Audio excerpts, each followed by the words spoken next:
इसी तरह से अब आपको बात बताएंगे प्रतापगढ़ की, जहां पर सड़क हादसा हुआ है, एक भीषण सड़क हादसा हुआ है, जहां पर बारात से लौट रही एक बोलेरो में आग लग जाती है, जिसके चलते ये सड़क भीषण हादसा हो जाता है। इसी के चलते हम आपको बता दें कि हादसे में जो हादसा हुआ उसमें 14 लोगों की मौत भी हो गई। तो बारात से लौट रही बोलेरो ट्रक में घुस गई थी, जिसके चलते ये हादसा हुआ और हादसे का शिकार हुए 14 लोगों में से 6 नाबालिग उसमें शामिल थे। तो बड़ा और भीषण सड़क हादसा, सीएम योगी की बात करें तो दुख जताया गया है ट्वीट के माध्यम से। तमाम जानकारी तो खैर हम आपको दे रहे हैं। 14 लोगों की मौत हो गई है, 6 नाबालिग बताए जाते हैं। इनमें से जो हादसे का शिकार हुए हैं, हालांकि जो कुछ घायल हुए हैं उनको अस्पताल में भर्ती कराया गया है। और सीएम योगी की बात करें तो घटना पर दुख जताया, उसकी जानकारी हम आपको दे रहे हैं। हालांकि गलती किसकी थी ये अभी जांच प्रक्रिया का पूरा प्रकरण है, अभी चल रहा है। क्या ड्राइवर की गलती थी? क्योंकि ट्रक की अगर बात करें तो बारात से लौट रही बोलेरो ट्रक में घुस गई है और ड्राइवर की लापरवाही थी या फिर किसकी लापरवाही थी? जिसकी भी लापरवाही थी उसके चलते 14 लोगों की मौत हो गई है, 6 नाबालिग की इसमें जान चली गई है। सीएम योगी की अगर बात करें तो सीएम योगी इस मामले पर पूरी नजर रखे हुए हैं और जो घायल व्यक्ति है उनका इलाज कैसे चल रहा है उस पर भी सीएम योगी की तरफ से नजर रखी जा रही है। फिलहाल दुख जता रहे हैं सीएम योगी, कह रहे हैं कि ये हादसा जो हुआ बेहद दुखदाई है। ये सीएम योगी की तरफ से कहा गया है। 14 लोगों की मौत हुई है, इसकी जानकारी इस वक्त हम आप तक पहुंचा रहे हैं।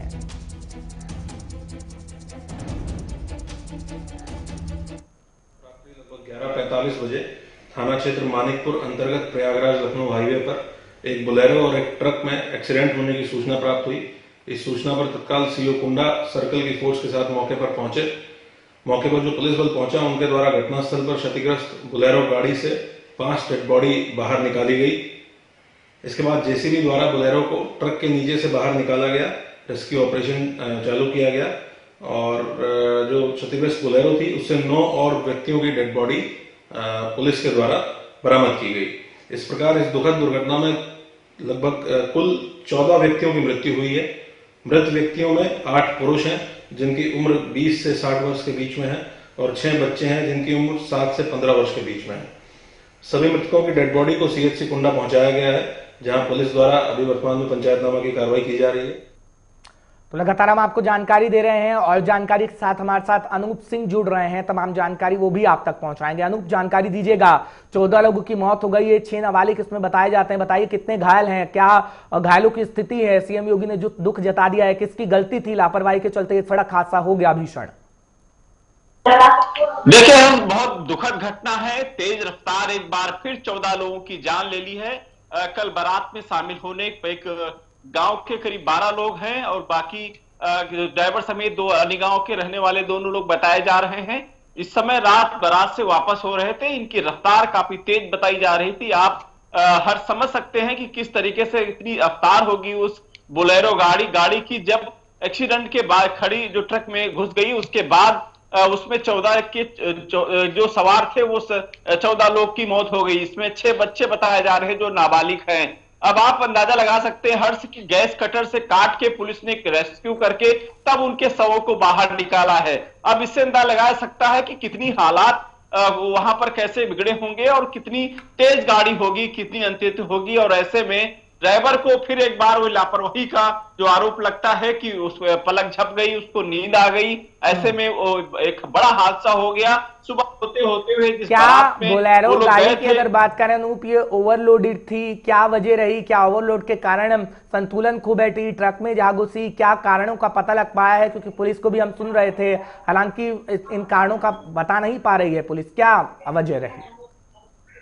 देखिए हर्ष, इसका कारण ओवरलोड भी, क्योंकि बोलेरो गाड़ी में करीब 12 से ज्यादा लोग नहीं बैठाए जा सकते हैं। ऐसे में 14 लोग उसमें बैठे हुए थे। तो जाहिर सी बात है, अक्सर देखा गया है कि बारात जब भी जाती है तो लोग काफी उत्साहित होते हैं और जरूरत से ज्यादा गाड़ी में लोग को भर लेते हैं। और उसमें सबसे कुछ जिसे पिछली योगी सरकार तो कह रही है कि हर चौक चौराहे पर उनकी पुलिस व्यवस्था रहती है। तो पुलिस व्यवस्था थी तो एक बोलेरो में 14 लोग क्यों थे? क्यों चेकिंग नहीं की गई जब वो गुजर रहे थे इस रास्ते से? इस पर भी सवाल खड़े होते हैं।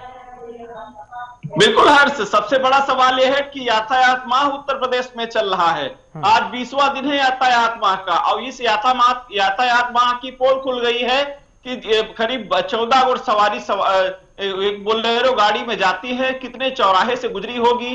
प्रतापगढ़ एक बारात में होने पहुंची, शामिल होने के बाद वापस हो रही थी। ऐसे में किसी भी चौराहे पर पुलिस ने देखने की कोशिश नहीं की इस बोलेरो में कितने लोग सवार हैं, इसकी स्पीड क्या है, क्या सीट बेल्ट लगाए थे, उसमें कितने बच्चे थे। ये तमाम ऐसे सवाल पुलिस यातायात पुलिस पर उठते हैं। घायलों की बात करें तो घायलों को लेकर के क्या कुछ अपडेट है, क्या कुछ उनका इलाज हो रहा है, कहां पर उनको भर्ती कराया गया है, तो इसके बारे में कोई जानकारी अभी तक सामने आई है? देखिए कीर्ति, कुछ घायल बताए जा रहे हैं, जिसको लेकर जिला अस्पताल में उनको भेजा गया है। सीएम योगी आदित्यनाथ ने अधिकारियों को पहुंचने के आदेश दिए हैं और उनके इलाज के लिए अच्छा बेहतर इलाज के लिए आदेश दिया है। अब हालांकि वो जिंदगी मौत से जरूर लड़ रहे होंगे, क्योंकि जिस तरीके से हादसा हुआ है वो वाकई बहुत ही दर्दनाक। सीएम योगी जो दुख जता रहे हैं, अगर तमाम व्यवस्थाएं ठीक हो जाएं तो शायद उन्हें दुख जताने की जरूरत ना पड़े, आज वो लोग जिंदा होते, क्योंकि कोरोना काल भी चल रहा है और सीएम योगी ने पूरी व्यवस्था की है ना। वो कह रही है कि कोरोना काल के चलते हम तो सभी की चेकिंग कर रहे हैं, कौन से गाड़ी में किसने मास्क लगाया है नहीं लगाया, सोशल डिस्टेंसिंग का पालन कर रहा है नहीं कर रहा। 14 लोग हैं 12 लोग हैं, जब आप कह रहे हैं कि 12 लोग बैठ सकते हैं तो 14 लोग क्यों थे, कहां चेकिंग की गई क्यों नहीं की गई, इस पर सीएम योगी क्यों खामोश रहते हैं? बिल्कुल ये सवाल बहुत बड़ा है और बहुत जरूरी भी है हर्ष, क्योंकि ऐसे में अक्सर देखा जाता है जब ओवरलोडिंग सवारी होती है या फिर रात में सवारी जो यात्रा कर रहे होते हैं, ऐसे में ड्राइवर उस समय बारात से वापस हो रहा था, कहीं ड्रिंक तो नहीं किए हुए था। ये तमाम ऐसे सवाल हैं जिनको फिलहाल ये जांच का विषय है। इनकी जानकारी जब जांच के बाद पता चलेगा, इनका पोस्टमार्टम होगा, तब जाके पता लग पाएगा कि ड्राइवर क्या ड्रिंक किए हुए था, किस वजह से गाड़ी इतनी तेजी रफ्तार में चल रही थी, क्या वो सामने जो ट्रक थी उसको देख नहीं पाया, उसको नींद आ गई, इतने बजे हादसा, जिस तरीके से वह रात में किस तरीके से वहां पर उत्सव मनाया, उसके बाद घर वापसी कर रहे थे, क्या समय बचाने के लिए काफी रफ्तार तेज थी। ये तमाम ऐसे सवाल हैं जिनका जवाब जांच का विषय है, जांच के बाद पता लगेगा हर्ष। लेकिन ये बात बिल्कुल सही है कि जिस तरीके से पुलिस पर लगातार आरोप लगते हैं, 80% लोग एक्सीडेंट में ही मर जाते हैं सड़क दुर्घटना में। ऐसे में रोकने के लिए यातायात माह चल रहा है, ये वादा किया गया था पुलिस विभाग की तरफ से, लोगों को जागरूक तो ये किया भी कह रही है कि हमने तो हर चौक चौराहे पे सीसीटीवी कैमरे लगाए हैं, निगरानी की जा रही है। अगर वहां पे निगरानी की जा रही थी तो एक चौराहे से दूसरे चौराहे से तीसरे चौराहे गाड़ी चली जाती है, लोग ओवरलोड होते हैं और पुलिस चेकिंग नहीं करती। कहां गई वो सीसीटीवी कैमरे? क्या उसके अंदर पुलिस नहीं बैठी थी, चेकिंग नहीं कर रही थी?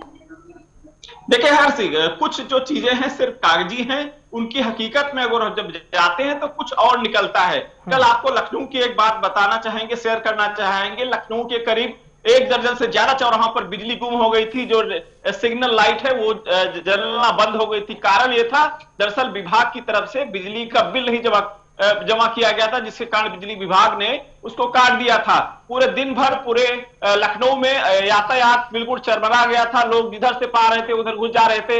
ऐसे में ट्रैफिक व्यवस्थाओं को सुधारना होगा, सिर्फ दुख जताने से कुछ नहीं होने वाला। ये सीएम योगी को समझना होगा कि दुख जताएं लेकिन व्यवस्था को सुधार दें, उतना कर दें तो लोगों के लिए कहीं ना कहीं वो भगवान जरूर बन जाएंगे। बहुत बहुत शुक्रिया तमाम जानकारी हम तक पहुंचाने के लिए।